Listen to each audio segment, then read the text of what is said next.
찬미 예수님, 찬미 예수님, 여러분들은 혹시 신독이라는 단어를 들어보셨나요? 이 신독은 한자어로 삼갈 신자에 홀로 독자를 사용합니다.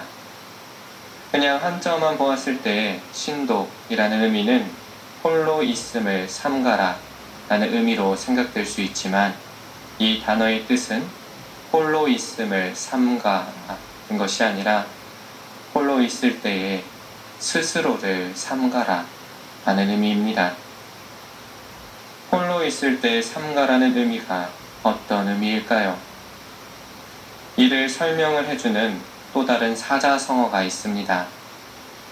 횡불괴영, 홀로 다녀도 자기 스스로 자기 그림자에게 부끄러움이 없다 라는 뜻입니다. 아무도 못 봤으니까 괜찮아. 걸리지만 않으면 괜찮아. 남들도 다 하는데 뭐 라는 생각을 꼬집는 말입니다. 자기 스스로 자기 그림자에게 부끄러움이 없어야 한다. 제가 이 이야기를 꺼낸 이유는 복음에서 닫혀버린 문을 두드리며 집주인에게 외치는 이의 말 때문입니다. 저희는 주님 앞에서 먹고 마셨고 주님께서는 저희가 사는 길거리에서 가르치셨습니다.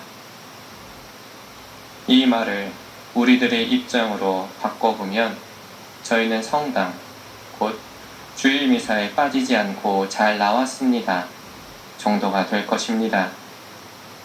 그런데 왜 집주인은 문을 열어주지 않는 것일까요?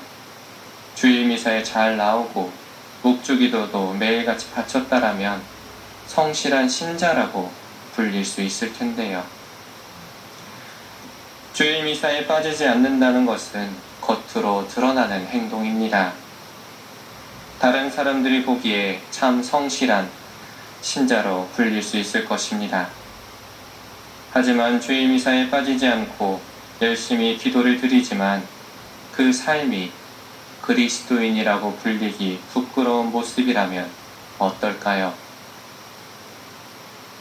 우리들은 성당 안에서만 그리스도인, 곧 하느님의 자녀가 아니라 세상 안에서도 하느님의 자녀이며 홀로 있을 때에도 하느님의 자녀입니다.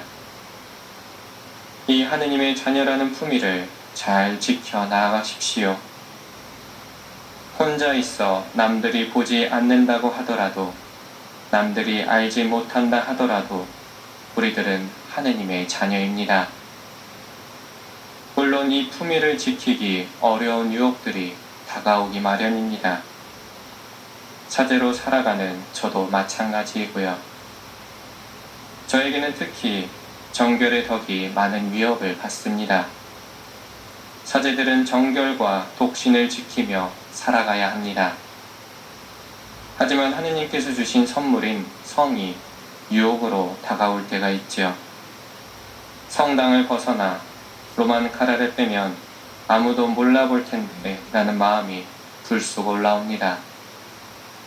그럴 때 이 신독이라는 단어를 떠올리며 마음을 다잡고 하느님께서 주신 품위를 다시금 부여잡습니다.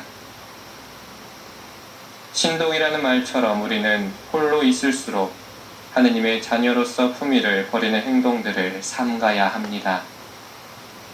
하느님의 자녀로서 삶은 누구에게 채점을 받기 위한 시험지는 아닙니다. 하느님 자녀로서의 삶은 하느님과 마주 앉아 새하얀 종이에 스스로 색을 칠하는 것과 같습니다. 이 백지에 새겨질 색깔들은 나의 삶의 모습들입니다. 성당 안에 있을 때, 기도하고 있을 때만 칠해지는 색이 아니라 나의 삶 전체의 마음과 지향을 물감으로, 그리고 내 말과 행동과 노력을 붓으로 삼아 칠해져 나갈 것입니다. 이 백지 위에 어떤 색을 칠할지는 온전히 스스로에게 맡겨져 있습니다. 여러분들은 이 백지 위에 어떤 그림을 그려서 하느님께 보여드리고 싶으신가요? 하느님께서 보시기에 아름다운 모습은 남들에게 보여지는 행동이 아니라 남들이 보고 있던 보고 있지 않던 성당 아니건 성당이 아니건 내가 하느님의 자녀임을 잊지 않고 그 품위를 떳떳이 지켜나가는 모습입니다. 여러분의 삶을 여러분의 그림자가 보기에도 떳떳한 하느님의 자녀의 삶으로 만들어 가셨으면 좋겠습니다. 그렇다면 분명 닫혀있던 문이 여러분들을 향해 열릴 테니까요. 더불어서 처음에 새하얀 종이 위에 색을 칠하는 것이 서투를 수 있습니다.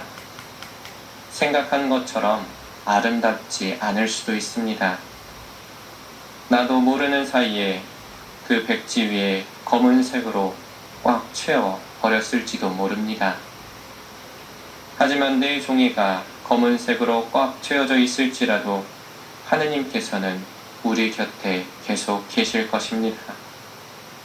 내가 다시 시작하길 바라기만 한다면 하느님께서는 이 검은 물감을 모두 거두어 주실 테죠. 그러니 지금 너무 엉망이고 까매서 보기 싫을지라도 다시 붓을 들어 하느님의 자녀로서의 품위를 지키며 내 삶을 통해 아름다운 그림을 그려 나갑시다.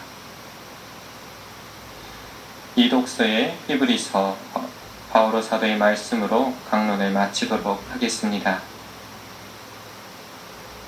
그러므로 맥 풀린 손과 힘 빠진 무릎을 바로 세워 바른 길을 달려가십시오.